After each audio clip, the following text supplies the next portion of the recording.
Typhoon Tino, papalabas na ng ating Philippine Area of Responsibility matapos ang matinding pinsala iniwan sa Palawan, habang isa pang super typhoon na tatawagin nating Bagyong Uwan o may international name na Phong Wong ang bagong banta sa Northern Luzon naman ngayong darating na weekend.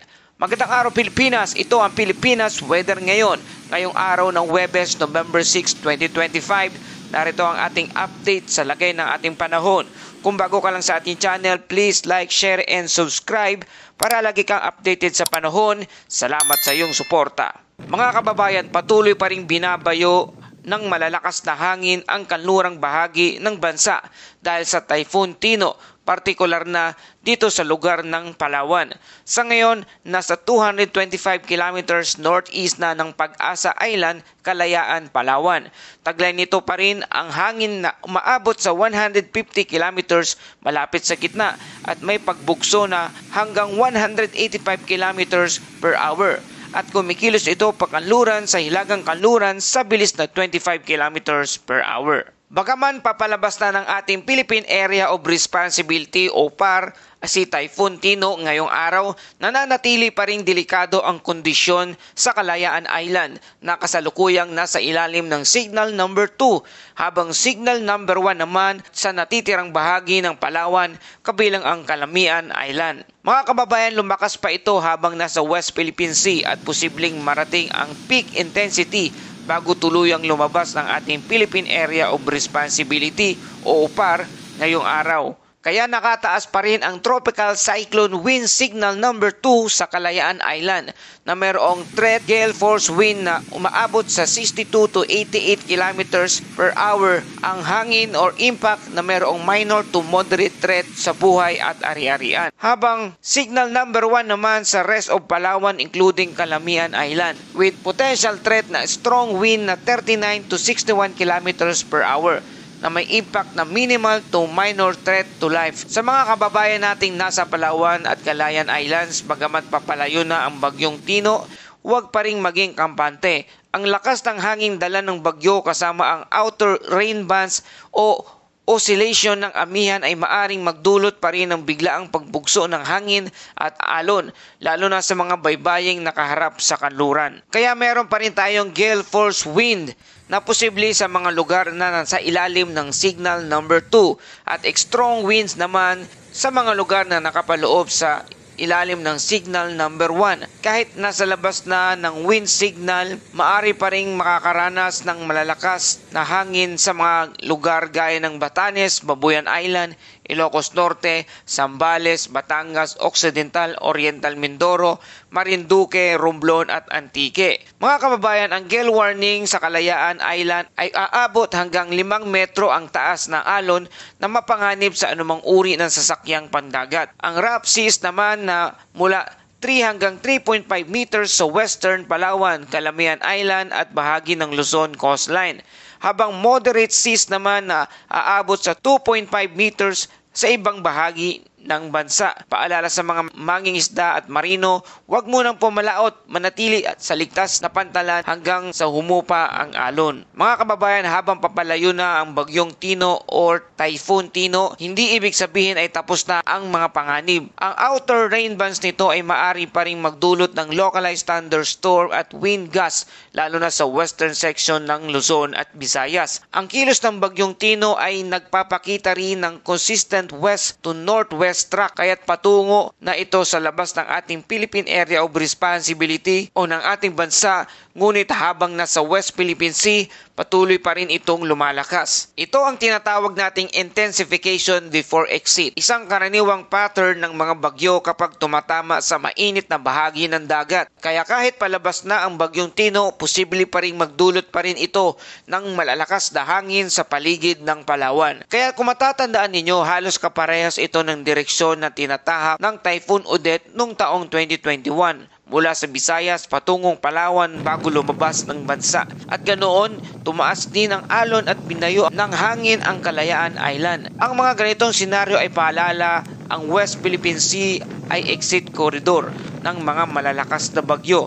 at kadalasan dito sila muling lumalakas bago naman lumabas ng ating Philippine Area of Responsibility o PAR. Kaya sa Palawan, particular sa Northern Palawan, naramdaman pa rin ang epekto ng bagyo at nasira ang ilang kalsada, tulay at kabahayan dahil sa malalakas na hangin at storm surge. Patuloy pa rin tinataya ng mga otoridad ang lawak ng pinsala lalo na sa mga baybaying barangay ng Coron at El Nido, Palawan.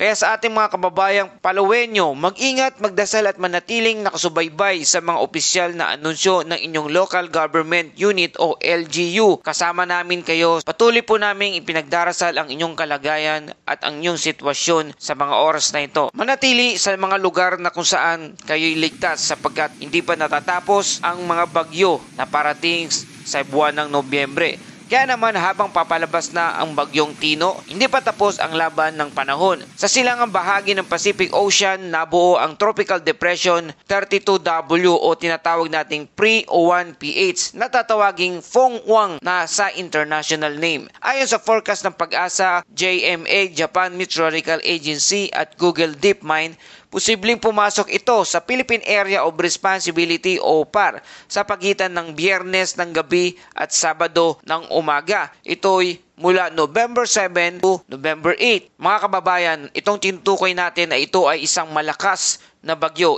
Ito'y isang panibagong bagyo na naman at ikalawang bagyong papasok ngayong buwan ng Nobyembre.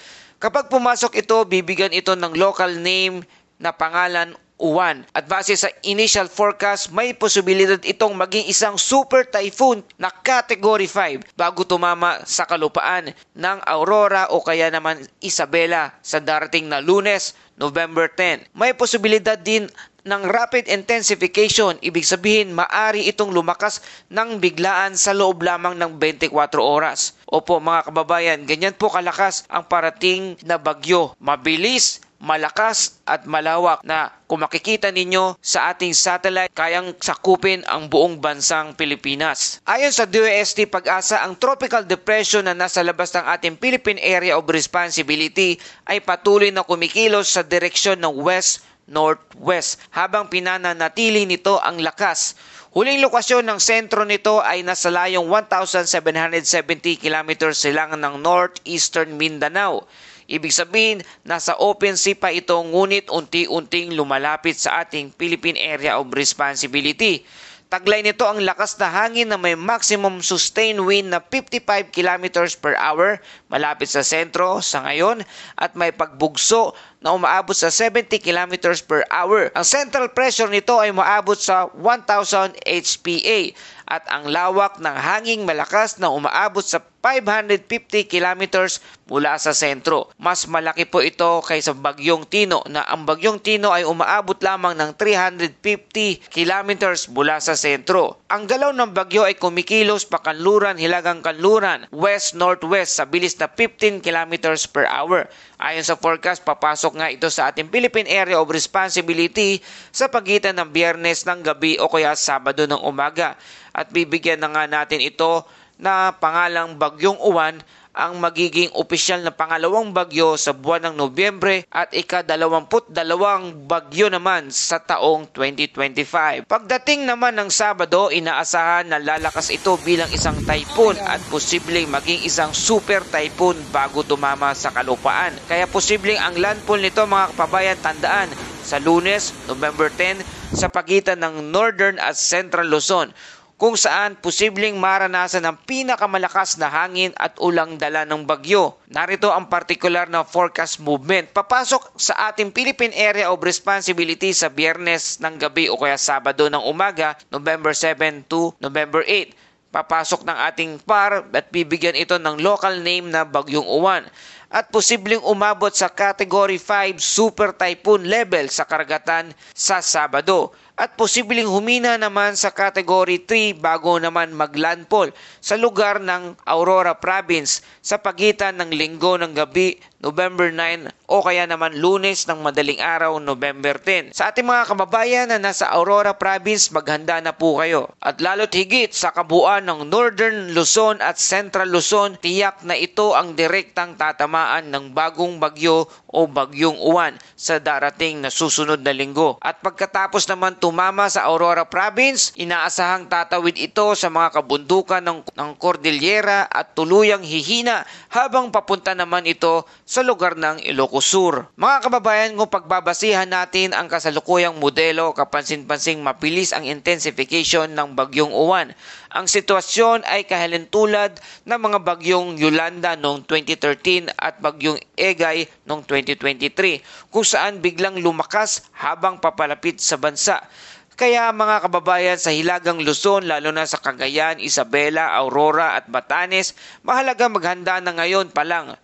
Ang mga coastal town ay dapat mag-monitor ng storm surge bulletin simula sa Sabado hanggang ang mga kabundukan naman ay dapat bantayan sa mga posibleng pagguho ng lupa. Alam niyo mga kababayan, ang huling bagyo na naging super typhoon na tumama sa Northern Luzon ay si Super Typhoon Egay noong 2023 na nagdulot ng malawakang pinsala sa agrikultura at infrastruktura. Kadalasan sa ganitong petsa ng Nobyembre ay aktibo pa rin ang mga huling bagyo ng taon at ito ang panahon kung kailan nagkakaroon ng late season typhoons na kadalasang malalakas na bagyo. Kaya hindi dapat maging kampante kahit papalapit na ang Pasko. Kaya ngayon pa lang pinapayuhan na natin ang ating mga kababayan sa Cagayan, Isabela, Aurora at Cordillera region na maghanda at patuloy na mag-monitor sa mga updates. Patuloy po tayong magdasal mga kababayan. Huwag nating baliwalain ang updates na ito. Nakita na po natin sa ilang mga balita ang Cebu at ilang mga lugar sa Visayas ay sobrang naapektuhan dahil sa bagyong Tino. Iwasan po natin na baliwalain ang mga update nito. Seryosohin at maging handa para sa ating sarili at kaligtasan ng ating pamilya at ng komunidad. Kung maalala ninyo, halos eksaktong petsa noong 2021 ang bagyong Ulysses ay tumama rin sa Central Luzon at nagdulot ng malawakang pagbaha. At nitong mga nagdaang taon, ang buwan ng Nobyembre ay talagang kilala bilang panahon ng mga matitinding bagyo gaya ng Yolanda noong taong 2013 at bagyong Rolly noong taong 2020. Kahit hindi biro ang isa pang pagpasok ng isang potential super typhoon sa parehong rehiyon. Kaya patuloy tayong nagpapaalala sa ating mga safety reminders, mga kababayan, huwag tayong matakot. Maging handa tayo. Narito ang ilang paalala mula sa ating DOST Pag-asa at NDRRMC. Una, ihanda ang inyong emergency kit, flashlight, baterya, gamot, tubig at pagkain na tatagal sa 3 araw. Pangalawa, siguraduhin na ang bubong at dingding ng bahay ay matibay at nakasara ang mga bintana. Pangatlo, i-charge ang inyong cellphone at power bank at makinig sa radyo at official update ng inyong local government unit o kaya naman ng Pag-asa. At ganun din dito sa ating channel. Iwasang magtapon ng basura sa kanal upang hindi magbara at magdulot ng pagbaha. Lumikas agad kung inutusan ng inyong local government unit o LGU o kaya naman kung ikaw ay nakatira sa mga mabababang lugar na madaling bahain o kaya naman malapit kayo sa baybayin. Maging alerto, disiplinado at mahinahon. Ito ang tunay na depensa sa panahon ng sakuna, lalo tigit sa panahon ng bagyo. Kaya narito ating Bible verse of the day mula sa Isaiah 43 verse 2. Kapag ikaw ay dumaan sa tubig, ako'y makakasama mo, at sa pagtawid sa mga ilog ay hindi ka nila aapawan. Kapag ikaw ay lumakad sa apoy, hindi ka masusunog at hindi ka tutupukin ng apoy. Mga kababayan, paalala ito na kahit tila nagwawala ang kalikasan, hindi tayo kailanman iiwan ng Diyos sa gitna ng unos. May katiyakan tayong kasama siya. Patuloy tayong manalangin, magdasal sa lahat ng panahon, sa bawat pagkakataon, lalo tigit ngayong panahon ng mga unos ng bagyo. Patuloy tayong humingi ng kalakasan at pag-asa at lalo tigit proteksyon mula sa ating Panginoon. Magtiwala sa kanyang kapangyarihan. At para sa kabuang ulat natin sa araw na ito, ang bagyong Tino o Typhoon Tino papalabas na ng ating Philippine Area of Responsibility. Ngunit nagdudulot pa rin ito ng malawakang pinsala sa Palawan at sa ibang bahagi ng bansa. Ang Tropical Depression 32W o tinatawag nating pre-Uwan o bagyong Uwan na papasok sa ating Philippine Area of Responsibility sa darating na Biyernes o kaya Sabado ay posibleng magiging isang super typhoon na tinatarget ang Northern Luzon sa darating na Lunes. Mga apektado, Northern at Central Luzon, Visayas, maghanda, mag-monitor at manatiling kalmado. Ang panahon ay pabago-bago pero ang tamang impormasyon at pananampalataya ay maghahatid ng pag-asa at kaligtasan. Mga kababayan, mga kaibigan, salamat sa iyong patuloy na pagtutok at pagtangkilik dito sa ating channel, Pilipinas Weather Ngayon. Para lagi ka updated sa panahon, please like, share, and subscribe. Salamat sa iyong suporta. Ito ang Pilipinas Weather Ngayon na lagi nagpapaalala, maging handa, maging ligtas, maging alerto. Ingat tayong lahat.